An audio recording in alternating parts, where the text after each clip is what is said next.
Alléluia. Est-ce que vous allez bien? Le Seigneur va nous faire du bien ce soir. Je vous assure, il y a un message de feu. Alléluia. Vous savez, il y a homme de Dieu et homme de Dieu. Vous savez, le plus important avec Jésus, c'est d'être conduit par son esprit. Parce que son esprit nous emmène quelque part. Et justement, le thème de ce soir, c'est la destinée. C'est-à-dire, nous tous, nous avons une destinée. Nous allons quelque part. Si nous avons donné notre vie à Jésus-Christ, c'est parce que nous voulons aller dans la terre promise, n'est-ce pas? Donc nous sommes ici pour ça. Alléluia. Nous allons fermer les yeux. Alléluia. Père, toi le Dieu de gloire, le Dieu des armées, je veux te bénir, t'honorer. Élever ton saint nom, parce que c'est toi qui es Dieu dans ce lieu. Ta parole dit que tu prends les choses viles du monde pour les emmener dans les sommets de gloire. Parce que toi, tu es dans la gloire aujourd'hui. Tu as vaincu ce monde. Tu as vaincu la maladie, tu as vaincu les démons, tu as vaincu l'Hadès, le séjour des morts, et tu es la vie. Et nous sommes ici pour cela, Seigneur, parce que nous voulons recevoir plus de toi. Comme Jean-Baptiste a pu le dire, nous voulons plus de toi et moins de nous, Seigneur. C'est pour cela, prends la première place dans nos cœurs, viens disposer nos cœurs pour entendre ta parole ce soir. Seigneur, que tout soit conduit par ton esprit. Je veux t'honorer, Seigneur, du privilège que tu me donnes, Seigneur, pour partager ce message. Je veux t'honorer comme il se doit, par la vérité. Parce que je ne connais pas autre chose que la vérité. Tu as dit dans ta parole, je suis la vérité. Et ta parole délivre, ta parole affranchit. Alors viens délivrer ton peuple ce soir. Seigneur, j'ai toute confiance en toi parce que je sais, Père, que tu es le pain de vie. Et que c'est toi qui donnes le pâturage. Tu es la porte des brebis. Et nous voulons entrer par toi et sortir par toi. Parce qu'avec toi, nous avons l'assurance de la vie éternelle. Parce que même dans l'ombre de la vallée de la mort, on ne craint rien, Seigneur. Merci pour tes anges, pour ta présence, pour ta nuée, ton onction dans ce lieu. Dieu de gloire, Dieu d'Israël. J'aimerais te chanter un chant, j'aimerais que tout le monde chante ce chant avec moi. Alléluia.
Sur Jésus de Nazareth.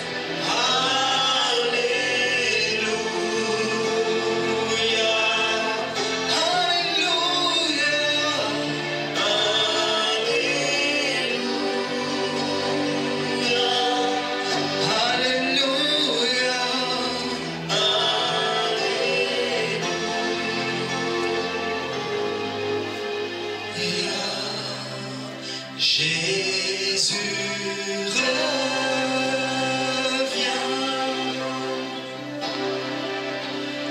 Oh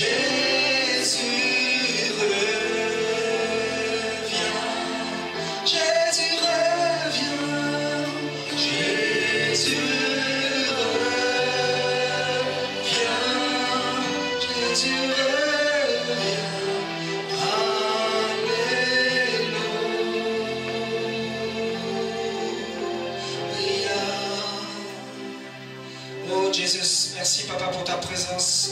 Merci pour ta force qui agit en nous, Père. C'est toi qui es Dieu. C'est toi que nous voulons honorer ce soir. Merci pour ton peuple. Merci pour toutes les âmes qui sont précieuses ici, que tu as rachetées par ton sang précieux. Merci parce que tu es fidèle. Tu es fidèle. Tu n'as pas changé. Tu es le même hier, aujourd'hui et éternellement. Guéris nos cœurs, délivre-nous par ta parole qui est la vérité. Que ton Esprit Saint nous parle ce soir à travers ta parole. Saisis-nous par ton feu. Purifie-nous, sanctifie-nous. Nous venons devant ton trône dans ta présence pour te demander, Seigneur, pardon pour tous nos péchés. Ta parole dit dans Romains 3, personne n'est juste sur cette terre. Tu es le seul homme qui fut juste. Parce que tu es Dieu manifesté en chair. Et tu nous as montré l'exemple, le chemin. C'est toi notre lumière. Et nous sommes ton sel. Et nous voulons assaisonner cette soirée, Père, par ton esprit et ta parole. Au nom de Yeshua. Amen. Amen. Alléluia. Amen. Gloire à Dieu. Homme de Dieu, merci pour, le privilège que tu me fais de partager la parole ce soir. Bonsoir à vous tous. Alléluia. Donc voilà pourquoi j'aime ce thème, parce que ce thème nous parle de la délivrance. Vous savez, quand vous venez à Jésus-Christ, il ne peut y avoir que la délivrance. Parce que Jésus est la délivrance. Il est venu pour libérer son peuple. Alléluia. C'est pour cela qu'il a dit, je suis le chemin, la vérité et la vie. Parce que hors Jésus-Christ, il n'y a pas de salut, il n'y a pas de délivrance, il n'y a pas de lumière, tout n'est que ténèbres. Alléluia. Donc j'aime particulièrement ce thème, comment être délivré et rentrer dans sa destinée. Bien évidemment, pour rentrer dans sa destinée, il faut être délivré. Et être délivré de quoi, frères et sœurs? De beaucoup de choses. Parce que nous sommes dans un monde qui nous a acclimatés à ce siècle présent. Et Paul disait, ne vous conformez pas au siècle présent, mais laissez-vous renouveler par l'intelligence que le Saint-Esprit donne. Parce que c'est le Saint-Esprit qui nous révèle les oracles de Dieu. Frères et sœurs, pourquoi j'aime ce thème? Parce que beaucoup ne sont pas rentrés dans leur destinée depuis Genèse 3. Quand l'homme est sorti de la présence de Dieu, l'homme a perdu sa position. Et sa position, c'était la position par excellence. Dieu avait créé l'homme d'une manière parfaite, dans le jardin d'Éden. Il n'y avait pas le péché, il n'y avait pas la corruption, il n'y avait pas la haine. Nous étions dans une destinée parfaite. Nous étions en harmonie avec Dieu. Il n'y avait pas de combat, il n'y avait pas de lutte, il n'y avait pas d'inquiétude, de soucis. Mais quand nous sommes tombés dans le péché, toute la progéniture d'Adam et Ève, hélas, nous avons hérité de la mort, de cette semence qui nous conduit à la mort. Mais gloire à Dieu, par Jésus-Christ, nous avons la vie, parce qu'il a vaincu la mort. Amen. Alléluia. Amen. Donc, nous allons essayer de comprendre ce thème. Comment être délivré et rentrer dans sa destinée. Sans plus tarder, j'aimerais vous inviter à prendre vos Bibles dans Juge chapitre 16. Alléluia.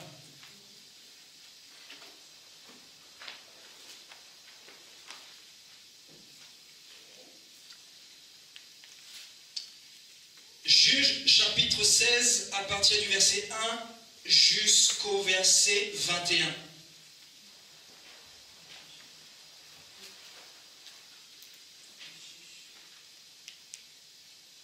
Donc dans l'ancienne alliance, pour ceux qui cherchent. Alléluia, vous y êtes?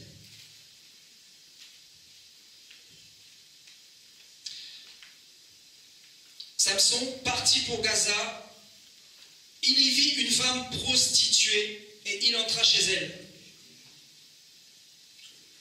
On dit aux gens de Gaza, Samson est arrivé ici, et ils l'environnèrent et se tinrent en embuscade toute la nuit à la porte de la ville. Ils restèrent tranquilles toute la nuit, disant, au point du jour, nous le tuerons. Samson demeura couché jusqu'à minuit. Vers minuit, il se leva et il saisit les battants de la porte de la ville et les deux poteaux, les arracha avec la barre, les mit sur ses épaules et les porta sur le sommet de la montagne qui est en face d'Hébron. Verset 4. Après cela, il aima une femme dans la vallée de Sorek. Elle se nommait Délila. Les princes des Philistins montèrent vers elle et lui dirent, flatte-le pour savoir d'où vient sa grande force et comment nous pourrions nous rendre maîtres de lui. Nous le lirons, pour le dompter, et nous te donnerons chacun 1100 cycles d'argent. Délila dit à Samson, dis-moi, je te prie, d'où vient ta grande force? Et avec quoi il faudrait te lier pour te dompter? Samson lui dit, si on me lie avec 7 cordes fraîches, qui ne soient pas encore sèches, je deviendrai faible, et je serai comme un autre homme. Les princes des Philistins apportèrent à Délila 7 cordes fraîches, qui n'étaient pas encore sèches, et elle le lia avec ses cordes. Or, des gens se tenaient en embuscade chez elle dans une chambre. Elle lui dit, les Philistins sont sur toi, Samson. Et il rompit les cordes comme se rompt un cordon d'étoupe quand il sent le feu. Et l'on ne connut point d'où venait sa force. Délila dit à Samson, voici tu t'es joué de moi, tu m'as dit des mensonges. Maintenant je te prie, indique-moi avec quoi il faut te lier. Il lui dit, si on me lie avec des cordes neuves dont on ne soit jamais servi, je deviendrai faible et je serai comme un autre homme. Verset 12, Délila prit des cordes neuves avec lesquelles elle le lia. Puis elle lui dit, les Philistins sont sur toi, Samson. Or, des gens se tenaient en embuscade dans une chambre, et il rompit comme un fil les cordes qu'il avait au bras. Délila dit à Samson, jusqu'à présent tu t'es joué de moi, tu m'as dit des mensonges, déclare-moi avec quoi il faut te lier. Il lui dit, tu n'as qu'à tisser les 7 tresses de ma tête avec les chaînes du dessus. Et elle les fixa par la cheville. Puis elle lui dit, les Philistins sont sur toi, Samson. Et il se réveilla de son sommeil. Et il arracha la cheville du dessus et le tissu. Verset 15, elle lui dit, comment peux-tu dire je t'aime puisque ton cœur n'est pas avec moi? Voici déjà 3 fois que tu t'es joué de moi, et tu ne m'as pas déclaré d'où vient ta grande force.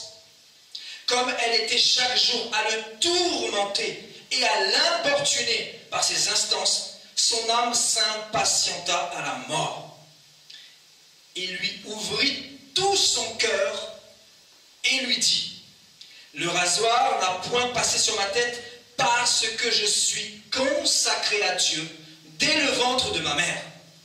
Si j'étais rasé, ma force m'abandonnerait.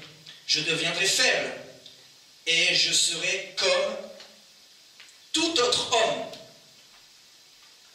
Délila, voyant qu'il lui avait ouvert tout son cœur, envoya appeler les princes des Philistins et leur fit dire, montez cette fois, car il a ouvert tout son cœur. Et les princes des Philistins montèrent vers elle et apportèrent l'argent dans leurs mains.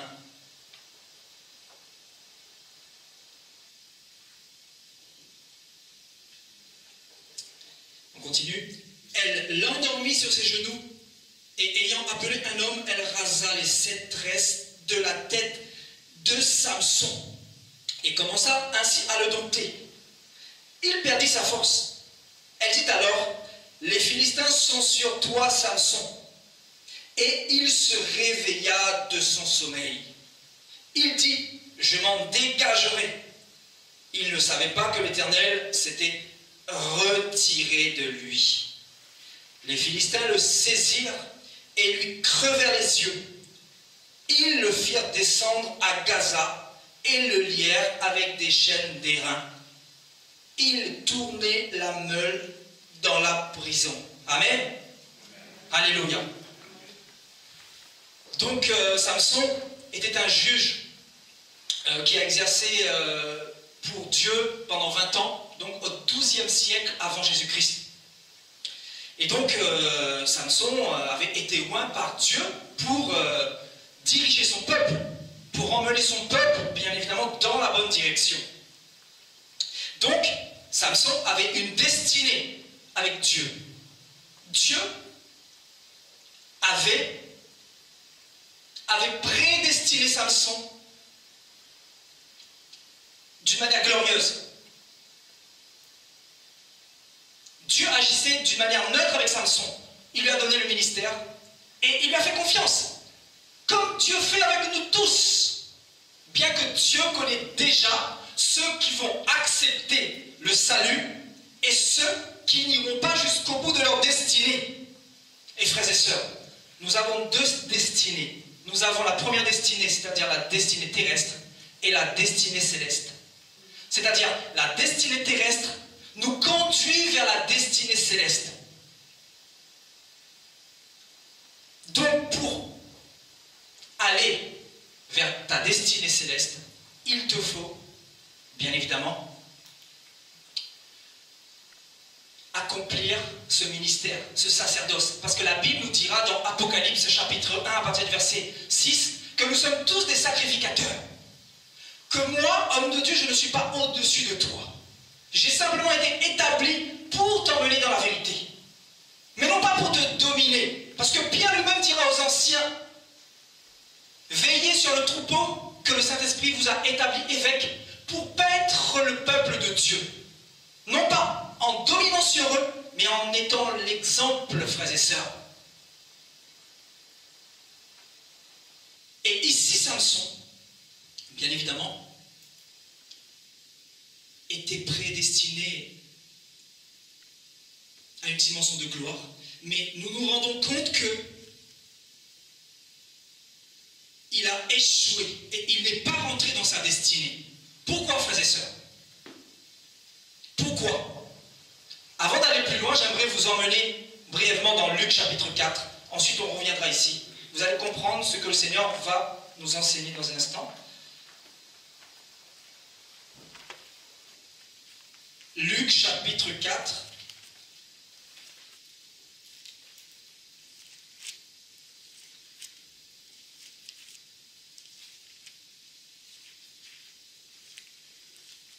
Au verset 16.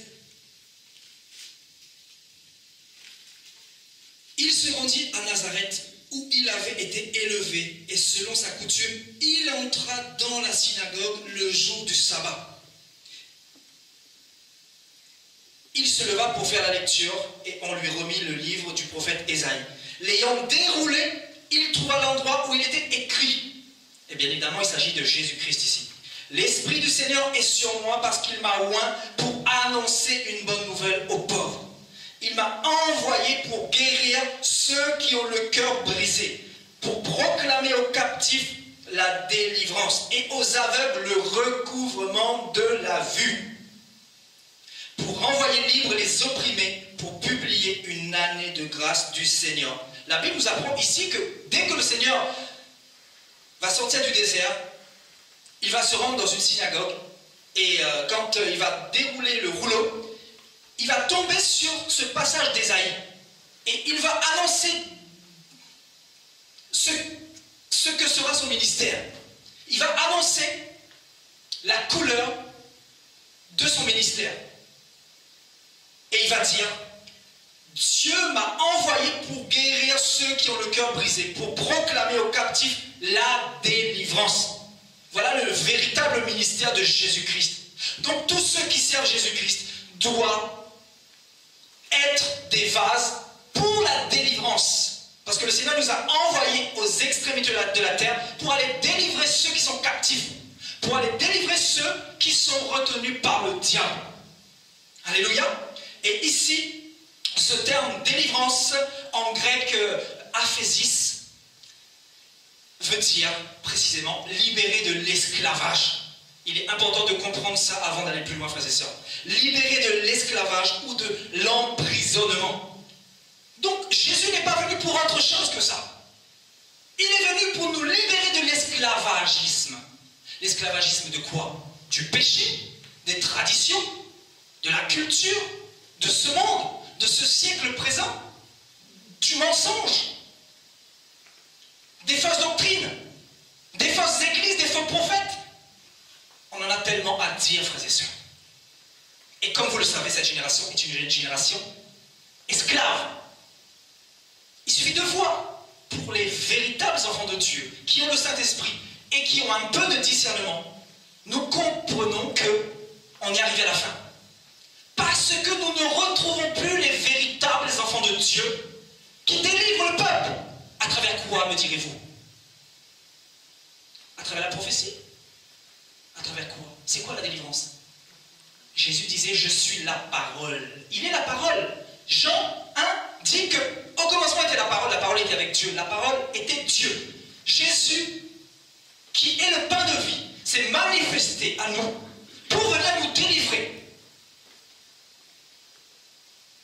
Parce que il a vu que nous étions perdus.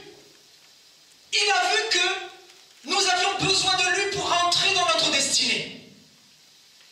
Parce que tous ceux qui mouraient sous la loi de Moïse allaient dans le Sheol, dans l'enfer. Donc il fallait quelqu'un qui puisse prendre notre condamnation pour venir afin de nous libérer de l'esclavagisme, afin de nous libérer de l'emprisonnement, afin de nous pardonner nos péchés. Et donc le deuxième terme que j'ai relevé, donc le terme grec loutro, qui signifie délivrance. Cette définition, c'est libérer à la réception d'une rançon, c'est-à-dire racheter. Donc le Seigneur est venu nous libérer par cette rançon, nous racheter. Alléluia, pour nous faire entrer dans cette destinée. Donc il est important de comprendre que pour rentrer dans cette destinée, il nous faut être délivrés. Et la délivrance, frères et sœurs, va en profondeur. Aussi grand que Dieu est saint, aussi grand que nous devons être comme lui, c'est-à-dire à la stature parfaite de Jésus-Christ. Parce que Jésus-Christ reviendra chercher une église sans tache ni ride et irréprochable. C'est-à-dire Dieu vient nous chercher dans ce monde. Il vient nous arracher de ce siècle présent. Il vient nous transférer sur son trône de gloire. Et il vient nous nettoyer, nous façonner, nous préparer à rentrer dans cette destinée. Bien évidemment, quand nous acceptons Jésus, nous avons cette première destinée, c'est-à-dire en tant qu'enfant de Dieu, en tant qu'enfant du royaume, en tant que lumière du monde.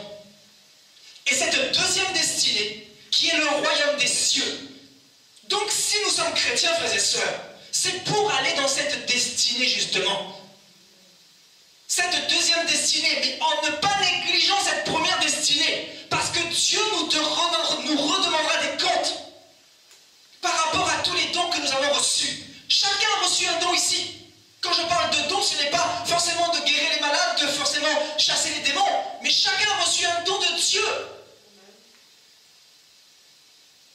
Tes cheveux sont un don de Dieu. Tes yeux sont un don de Dieu. Il est important de comprendre qu'avec Dieu, on va en profondeur. Et Dieu a mis quelque chose en toi pour que tu puisses rentrer dans ta destinée ici sur la terre. Depuis que tu es chrétien, tu dois te poser les bonnes questions. Samson, lui, était comme toi. Il avait reçu l'évangile, non pas de la manière d'aujourd'hui, parce qu'il n'y avait pas encore l'évangile, mais il avait reçu la parole. Il avait reçu la parole. Et qu'est-ce que le diable va faire? Le diable va lui envoyer une Jézabel. Et dans l'histoire de Samson, Dieu nous enseigne énormément. Qu'est-ce que Dieu va nous enseigner à travers l'histoire de Samson? Frères et sœurs,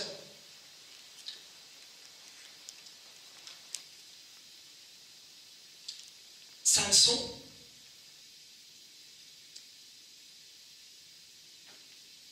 va un petit peu se laisser diriger par lui-même sans consulter Dieu. Donc, il va agir en n'ayant aucun discernement. Parce qu'il va choisir Delilah, qui sera la source de sa chute, qui sera le point de contact de sa chute, qui va lui faire échouer sa vie spirituelle, sa destinée sur la terre. Parce que Satan va utiliser justement Delilah afin d'essayer de trouver, de déceler où se trouvait la force de Samson. Et la force, ici, représente quoi, frères et sœurs? Quelle est la force d'un chrétien? Est-ce que c'est la dîme que tu donnes? Est-ce que c'est l'offrande que tu donnes? C'est quoi la force d'un chrétien, d'un enfant de Dieu? Si tu es chrétien, qu'est-ce qui fait ta force aujourd'hui? Pose-toi les bonnes questions. Parce qu'il s'agit de ton identité en Christ. Et quelqu'un qui ne connaît pas son identité en Christ, c'est quelqu'un qui ne rentrera jamais dans sa destinée. Tu vas peut-être rentrer dans ta destinée céleste, mais si tu rates ta destinée terrestre, tu vas te retrouver dans les cieux sans couronne. Et même le Seigneur pourra même te vomir parce qu'il te dira, mais qu'est-ce que tu as fait pour moi? Combien d'âmes tu as sauvé? Est-ce que tu as été une lettre ouverte? Est-ce que tu as été un bon parfum? Est-ce que les gens, quand ils t'ont vu, ont désiré se convertir? Qu'est-ce que tu as fait pour moi? Est-ce que tu as impacté sur la terre? Toi qui étais la lumière, qu'as-tu fait pour moi? Parce que je t'ai donné mon esprit. Je suis mort pour toi, afin de t'emmener dans cette destinée. Parce que moi-même, je suis rentré dans cette destinée. Et le Seigneur n'est pas rentré dans cette destinée, frères et sœurs, avec de l'argent. Hein? Il est rentré avec son sang, son propre sang. Donc le Seigneur, vous connaissez son histoire, il est parti vraiment à la croix de Golgotha dans le supplice. Il disait même, Père, s'il est possible que cette heure s'écarte de moi, mais non pas ma volonté, mais que ta volonté soit faite. Ta volonté. Est-ce que la volonté de Dieu est faite dans ta vie? Aujourd'hui, est-ce que tu es en train d'accomplir la destinée que Dieu a pour toi? Parce que Dieu a une destinée pour chacun d'entre nous. Non pas par moi, pour moi que pour moi, parce que je suis prophète ou évangéliste ou pasteur, non. Mais Dieu a une destinée pour chacun d'entre nous. Comme Samson. Dieu avait une destinée pour Samson. Mais malheureusement, Samson va manquer de discernement.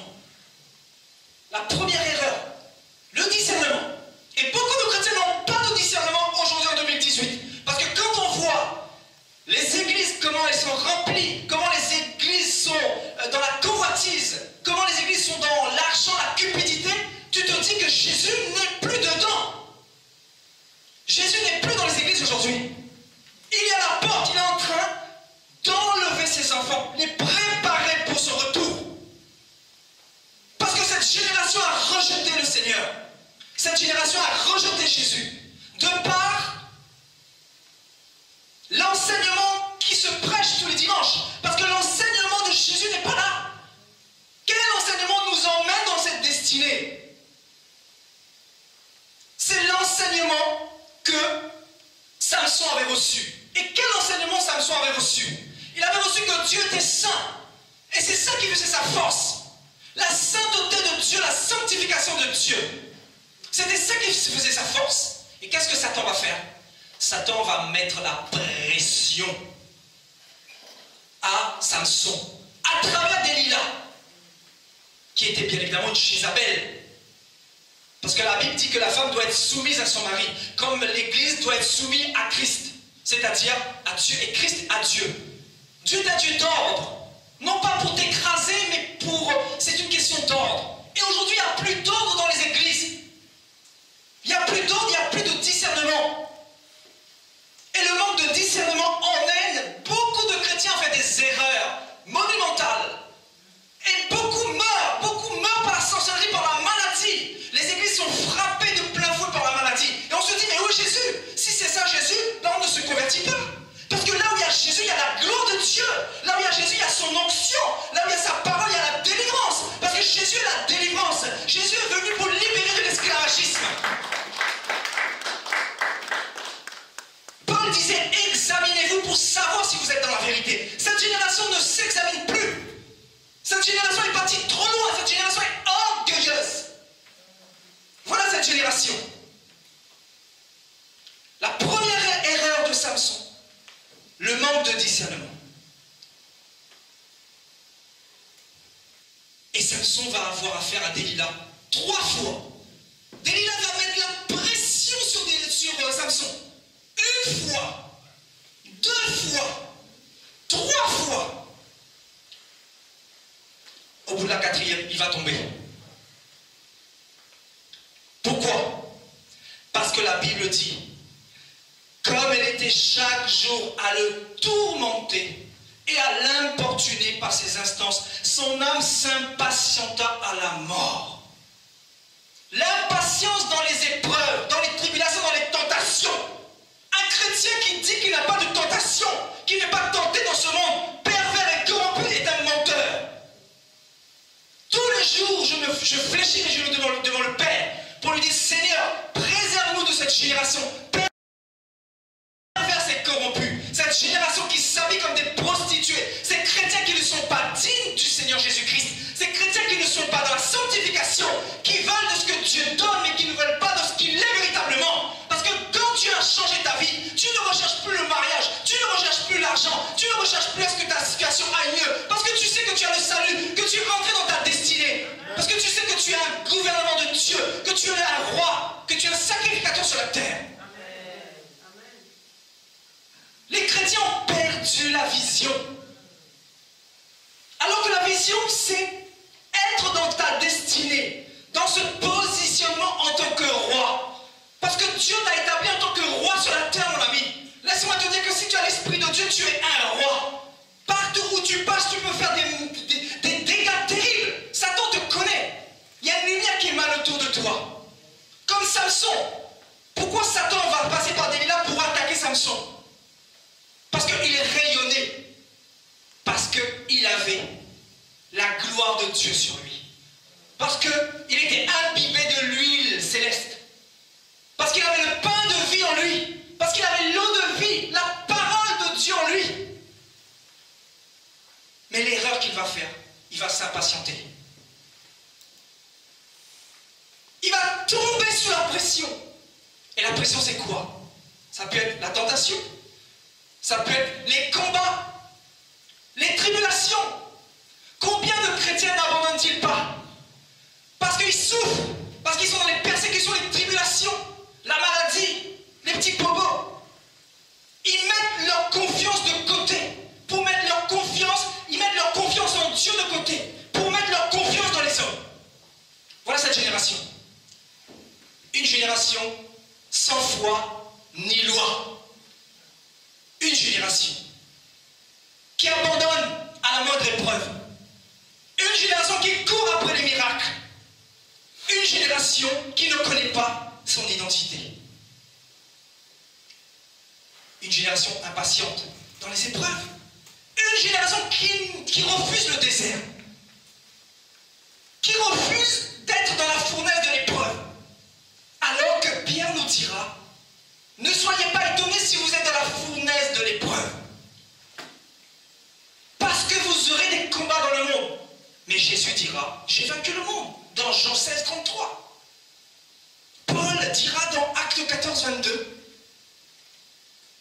Il va dire quoi?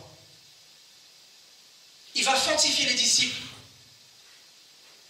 Et il va leur dire, c'est pas beaucoup de tribulations qui rentrer dans le royaume des cieux, frères et sœurs, la porte est très resserrée.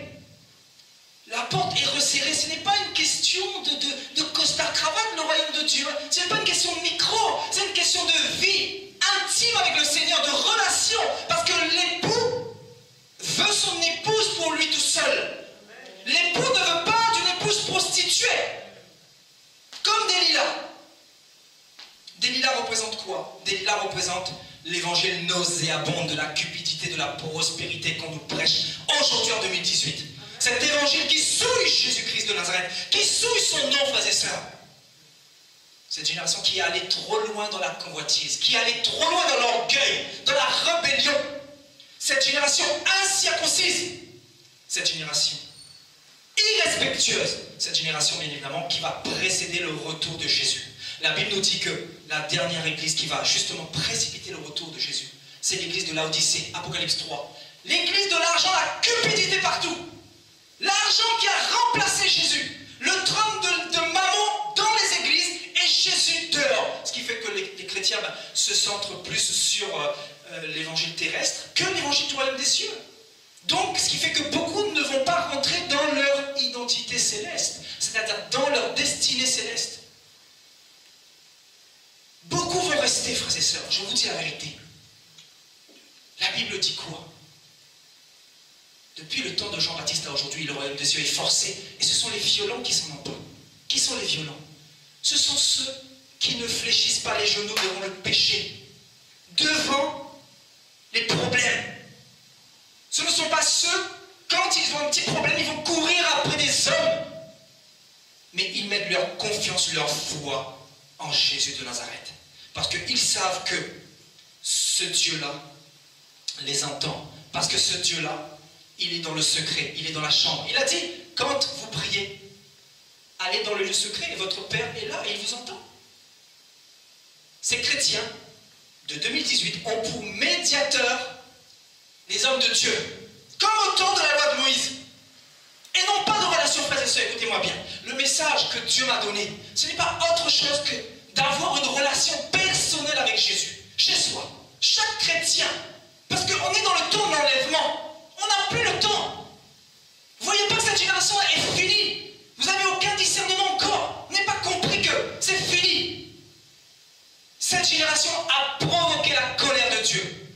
Cette génération, c'est la dernière. Vous voyez pas que le mouvement de l'esprit qui est en train de se faire là? Tous ces jeunes qui vont prêcher dans les métros, vous voyez pas qu'il y a quelque chose qui arrive, une activité là? Vous voyez pas qu'on parle de guerre, de troubles, de troisième guerre mondiale? Vous voyez pas qu'il y a quelque chose qui est sur le point de se passer? Le discernement, frères et sœurs, c'est la plus grande richesse. Ce n'est pas l'argent. Ce n'est pas avoir une belle voiture, frères et sœurs. On avait ces choses-là dans le monde. C'est la confusion aujourd'hui. En Côte d'Ivoire, 100 prophètes au kilomètre carré. On se dit, ben, la Côte d'Ivoire, sauvée. Mais quand tu regardes le message, quand tu regardes le fondement, un fondement pourri, un fondement catholique idolâtre, un fondement de tradition, de culture. Et tu te dis, mais où est Jésus? Jésus disait, mon peuple m'honore des lèvres, son cœur est éloigné de moi. C'est en vain qu'il m'honore, en enseignant des préceptes, des commandements d'hommes. Voilà cette génération. Les choses n'ont pas changé. Ecclésiaste nous dit que, voilà, il n'y a rien qui a changé. Alléluia. Donc, ici, Samson va subir beaucoup de pression, d'intimidation, d'opposition, pour que Samson craque, alors que Samson aurait dû tenir. Paul, dans 2 Corinthiens chapitre 11, il va dire au Seigneur, il va se plaindre. Il va dire, voilà, tu m'as mis un ange pour me fouetter. Et le Seigneur lui dira quoi? Ma grâce te suffit, car ma puissance s'accomplit dans ta faiblesse. Frères et sœurs, le Seigneur a fait des choses extraordinaires avec moi. Et je me suis qu'au commencement. Parce que je m'humilie. Parce que je dis, Seigneur, je sais d'où tu m'as pris. Comme Saül. Saül n'a pas terminé sa course, hein, c'est-à-dire, il n'est pas rentré dans sa destinée. Comme beaucoup de prophètes, comme beaucoup de juges, comme beaucoup de serviteurs, comme beaucoup de prophètes, de docteurs, d'apôtres.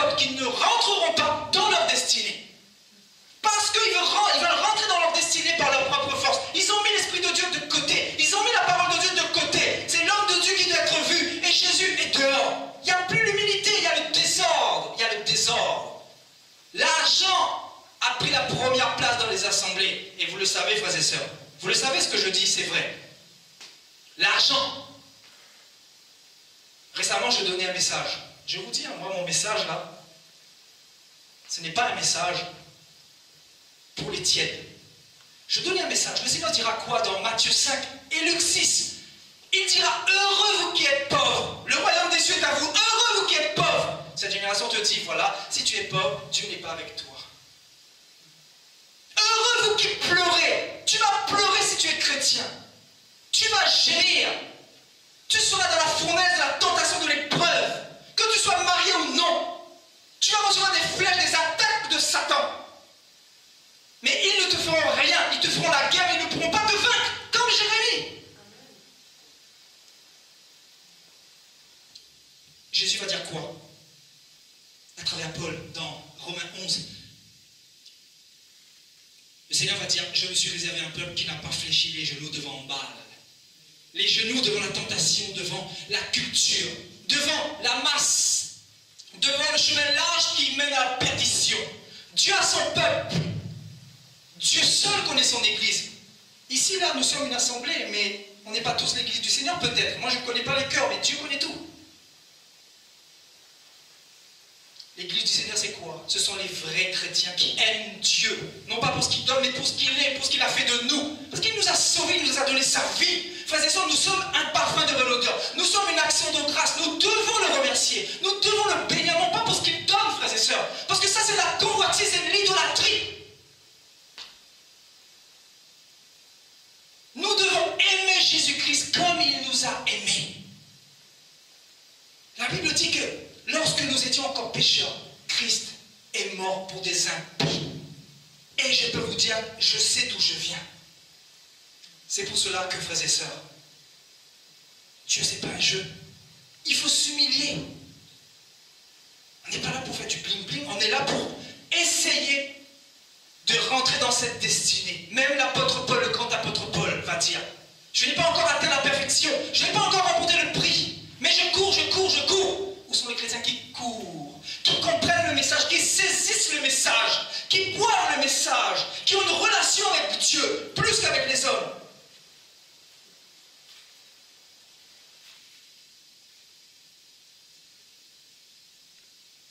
Donc, Delilah, voyant qu'il lui avait ouvert tout son cœur, n'ouvre pas ton cœur à n'importe qui. En tant que chrétien, parce que les chrétiens, frères et sœurs, ce sont les premiers hypocrites. Je peux vous assurer. Pas tous, bien sûr. Mais regardez Judas. Judas n'est pas rentré dans sa destinée, n'est-ce pas? Judas n'est pas rentré dans sa destinée. Pourtant, il avait été appelé par le Seigneur. Pourtant, le Seigneur l'avait appelé, il avait reçu la puissance d'en haut, il avait reçu l'onction apostolique. Mais il n'est pas rentré dans sa destinée. Et nous, qui sommes-nous? Vous pensez qu'il n'est pas temps de se remettre en question, de se repositionner, frères et sœurs, de regarder où on a failli, quelque part? Où sont nos erreurs? Les chrétiens d'aujourd'hui, au lieu de rechercher leurs erreurs, leurs faiblesses, ils vont rechercher les hommes, ils vont rechercher l'onction.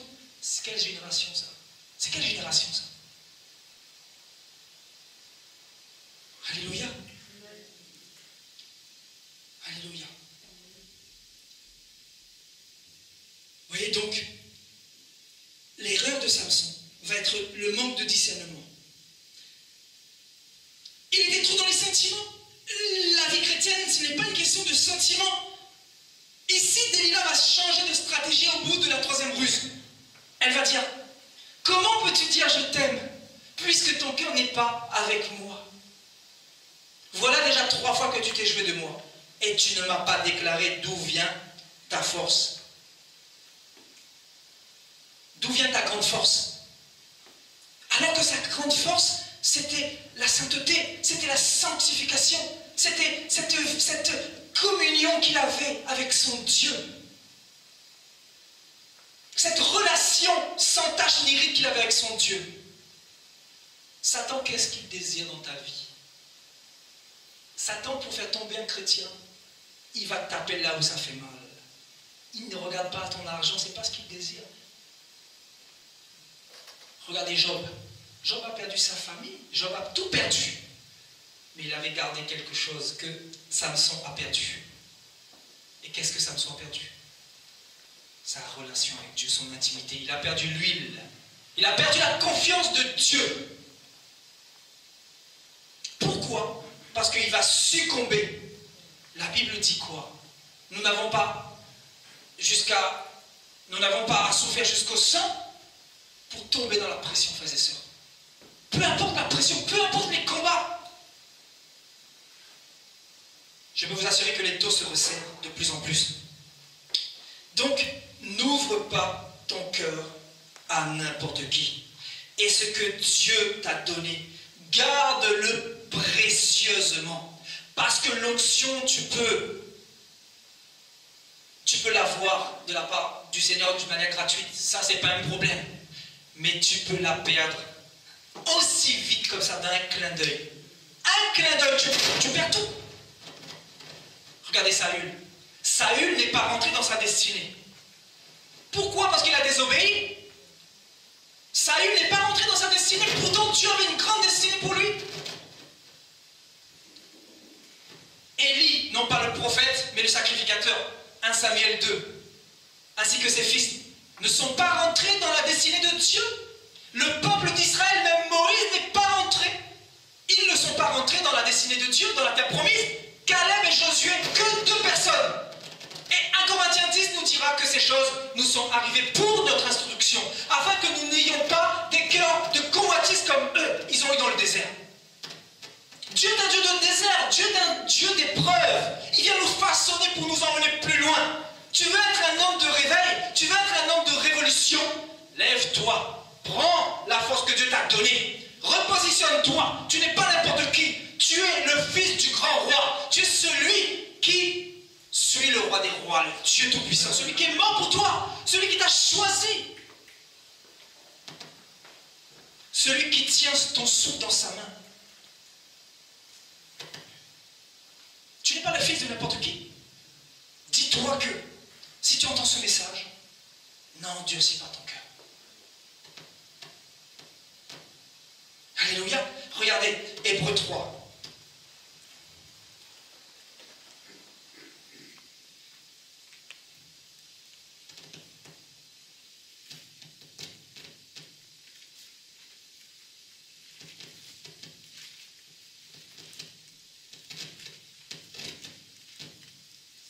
À partir du verset 7. C'est pourquoi, selon ce que dit le Saint-Esprit, aujourd'hui, si vous entendez sa voix, n'endurcissez pas vos cœurs, comme lors de la révolte, au jour de la tentation dans le désert, où vos pères me tentèrent pour m'éprouver, et ils virent mes œuvres pendant 40 ans. Ainsi je fus irrité contre cette génération, et je dis, ils ont toujours un cœur qui s'égare. Ils n'ont pas connu mes voies. Je jurai donc devant ma colère, ils n'entreront pas dans mon repos. Prenez garde, frères, que quelques-uns de vous n'aient un cœur mauvais et incrédule, au point de se détourner du Dieu vivant. Mais exhortez-vous les uns les autres chaque jour, aussi longtemps qu'on peut dire aujourd'hui, afin que aucun de vous ne s'endurcisse par la séduction du péché. Car nous sommes devenus participants de Christ, pourvu que nous retenions fermement, c'est-à-dire jusqu'à la fin, l'assurance que nous avions au commencement. L'assurance, frères et sœurs, la persévérance. Samson avait perdu cette persévérance-là. Samson avait perdu cette assurance-là. Samson avait mis de côté sa destinée céleste. Et il va tout perdre. Sa destinée terrestre et sa destinée céleste. Parce qu'il a succombé. Parce qu'il a donné son secret. Et ton secret, c'est quoi? C'est la sanctification. Ne donne pas ton corps à n'importe qui. Parce que tu es fiancé à Christ. Est-ce que tu veux vraiment aller dans le royaume des cieux? La crainte de Dieu doit monter dans ton cœur, doit grandir. Frères et sœurs, c'est le cadeau le plus précieux que Christ nous ait donné. Christ nous a donné son Esprit Saint. Et la Bible dit que le Seigneur chérit cet Esprit en nous. Tellement cet esprit est précieux.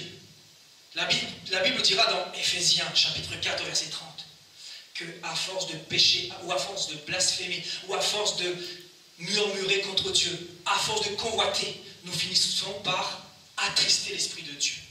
Et l'Esprit de Dieu peut finir par s'éteindre. C'est pour cela qu'il faut prendre soin. Ta relation chrétienne, tu dois en prendre soin.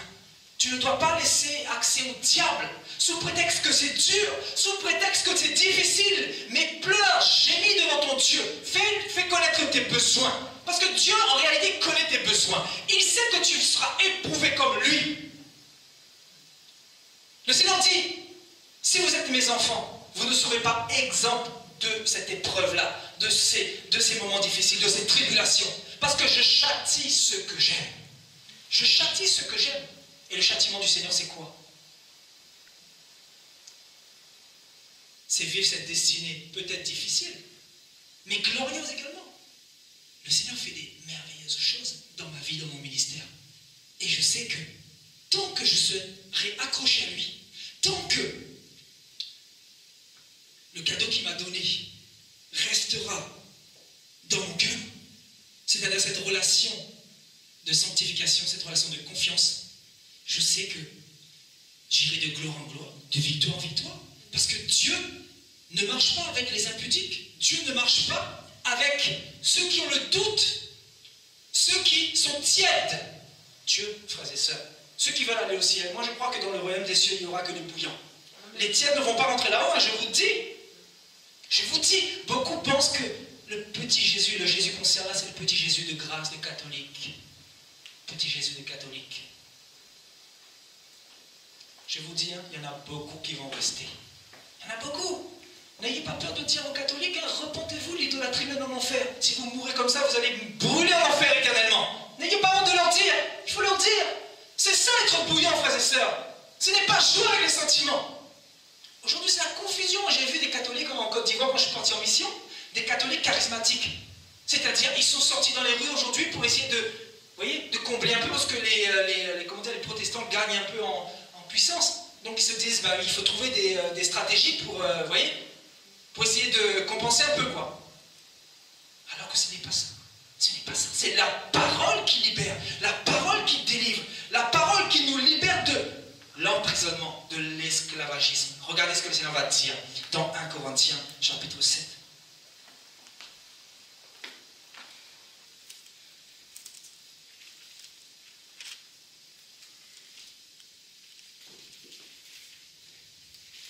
Au verset 22. Car l'esclave qui a été appelé dans le Seigneur est un affranchi du Seigneur. Affranchi du Seigneur. Non pas d'un système, non pas d'une dénomination, non pas d'un bishop, non pas d'un gouvernement, non pas de ce que tu veux. Mais un affranchi du Seigneur. De même, l'homme libre qui a été appelé est esclave de Christ. Vous avez été rachetés à un grand prix. Ne devenez pas esclaves des hommes. Ne devenez pas esclaves des hommes. Frères et sœurs, la mission du Seigneur dans l'Église, ça a toujours été de faire de toutes les nations des disciples. Mais non pas de les écraser, de les dominer, de les cajoler, de leur donner le petit pain tous les dimanches. C'est pas ça, frères et sœurs. Ceux qui veulent aller dans le royaume des cieux, qu'ils se sanctifient comme le Seigneur a dit. Le Seigneur n'était pas tiède, il parlait avec autorité. Que celui qui veut se sanctifie encore. Que celui qui se souille davantage. Dans Jean 6 et 66, il va dire quoi? Regardez. On ne va pas tarder à terminer. Encore 15 minutes.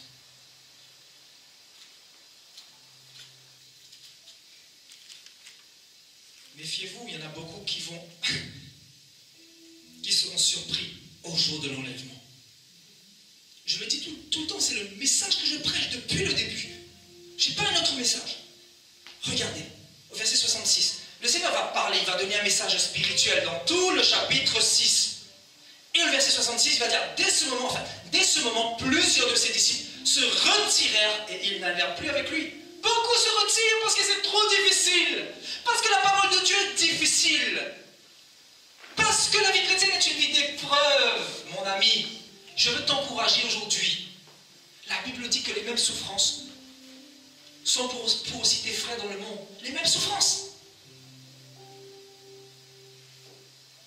C'est le chemin de la petite porte.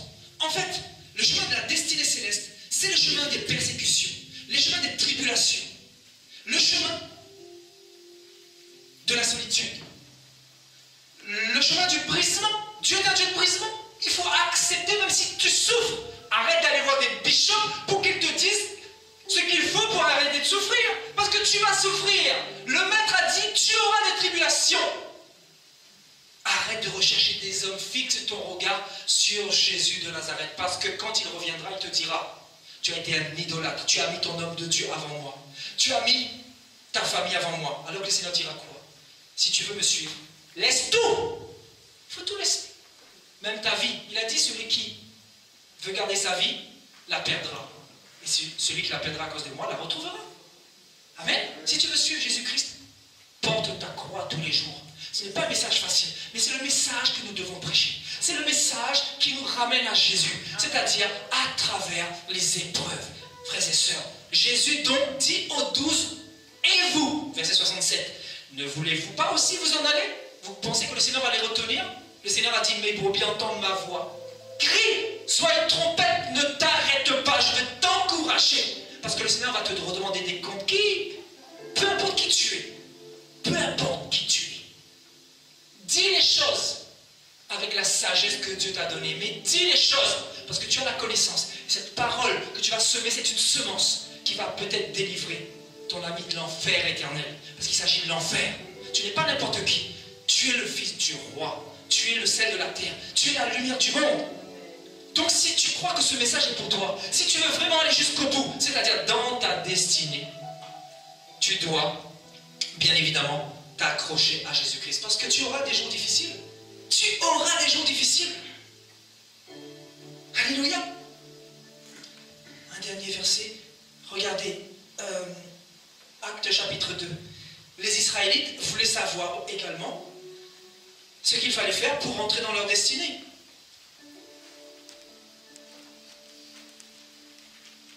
Actes chapitre 2.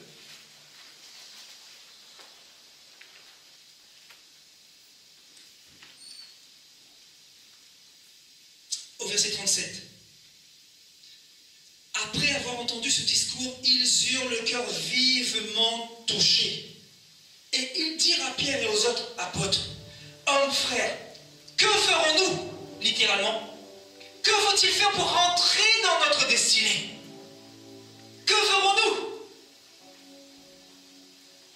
Donne ton enveloppe prophétique, ta dîme, ton offrande. Frères et sœurs, Pierre leur dit, repentez-vous et que chacun de vous soit baptisé au nom de Jésus-Christ.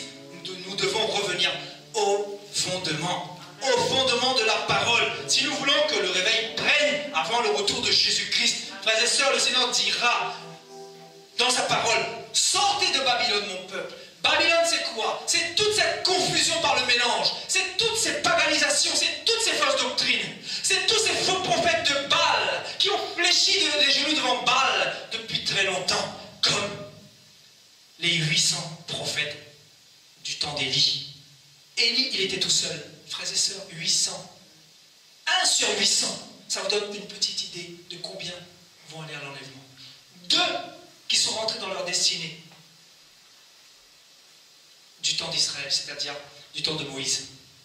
Ça vous donne une petite idée. La Bible nous montre également cette statistique dans Apocalypse 2 et 3. L'église de Smyrne et l'église de Philadelphie. 2 églises sur 7 qui vont partir. Et l'église qui partira, c'est une église pauvre. Église de Smyrne.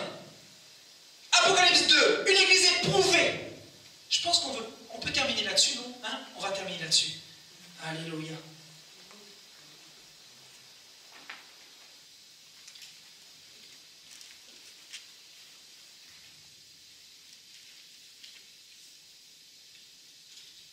Apocalypse 2, au verset 8. Il y a trop d'hommes de Dieu aujourd'hui qui vous disent donnez, donnez, donnez, semez, semez, vous serez bénis. C'est pas ça le message. Pierre n'a pas prêché ça, Paul n'a pas prêché ça, Jean n'a pas prêché ça. Qu'est-ce qu'ils ont prêché? La pierre angulaire que vous avez rejetée est devenue la principale de langue, c'est-à-dire cette église spirituelle, cette pierre vivante, selon 1 Pierre chapitre 2. Non pas les pierres des hommes de l'église des hommes, parce que beaucoup ont été disqualifiés aujourd'hui. Les vrais chrétiens sont des pierres vivantes. Alléluia.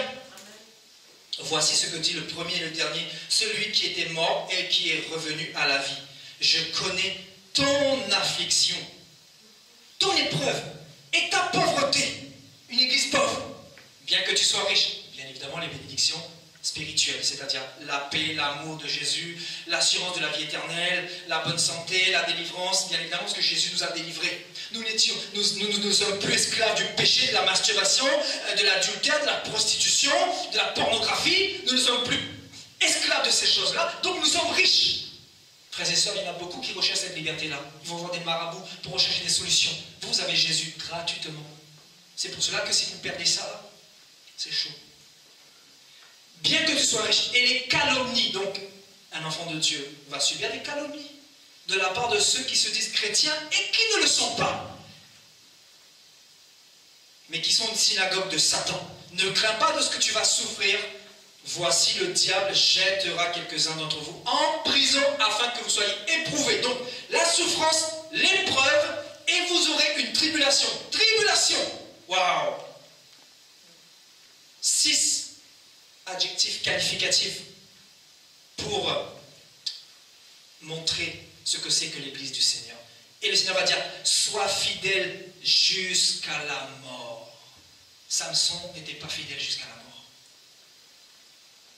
Samson n'est pas parti jusqu'au bout. La question que j'aimerais te poser, est-ce que toi, tu iras jusqu'au bout? Parce que quand tu pèches contre Dieu, Dieu te voit. Dieu voit dans ton cœur. Dieu voit quand tu convoites. Dieu voit tout. C'est pour cela qu'il faut s'humilier. S'humilier continuellement. Rechercher la face de Dieu. Ce n'est pas facile. Le message du Seigneur n'est pas un message facile. Mais c'est un message pour nous dire, voilà, tout simplement, qu'il est difficile de rentrer dans ce royaume. Mais Jésus a vaincu le diable pour toi. Toi, ce qu'il te reste à faire, c'est porter ta croix. En fait, c'est ça. Porte ta croix. Je veux consoler quelqu'un par ces paroles, vous dire que la vie chrétienne, ce n'est pas une question de 2 ans, de 3 ans. Mais c'est toute la vie, frères et sœurs. Samson, par exemple, voilà, on lui a mis la pression en 4 fois. Je ne sais pas, sous l'espace de 20 ans, par exemple, tous les 5 ans, il avait une pression. Toi, tu as eu déjà beaucoup de pression dans ta vie. Mais quand est-ce que tu vas craquer? Qu'est-ce que tu vas faire pour essayer de ne pas craquer comme Samson?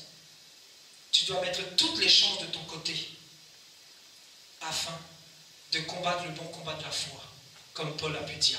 On termine sur un verset, après je passe le micro. Alléluia. 2 Timothée, parce que j'aime bien ce passage de 2 Timothée chapitre 4 au verset 6.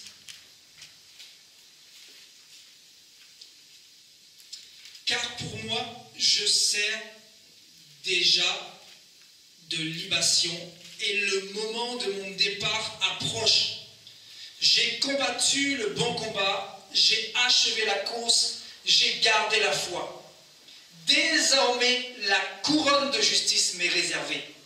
Le Seigneur, le juste juge, me la donnera dans ce jour-là, et non seulement à moi, mais encore à tous ceux, je dis bien à tous ceux qui auront aimé son avènement. Combattre le bon combat de la foi. Garder la foi. Garder la foi, c'est quoi? Peu importe les épreuves, peu importe la tentation, peu importe la femme qui viendra devant toi, mon ami. Joseph, s'il était tombé dans le piège de la femme de Potiphar, l'Église ne serait même pas née aujourd'hui, n'est-ce pas? Parce que Dieu va sortir le peuple d'Israël d'Égypte. Dieu va libérer, c'est-à-dire du grec aphésis, libérer de l'esclavagisme, libérer de l'emprisonnement. Il va les pardonner, il va leur faire passer par ce désert. En fait, c'était un enseignement. La Bible dit que tout ce que la loi de Moïse nous a enseigné, c'est un pédagogue. Donc, frères et sœurs, tenons ferme. Allons jusqu'au bout. Et faisons comme Joseph. Joseph, qui était un homme pieux, un homme intègre, un homme droit, un homme craignant Dieu, un homme se détournant du mal, comme Job. Alléluia.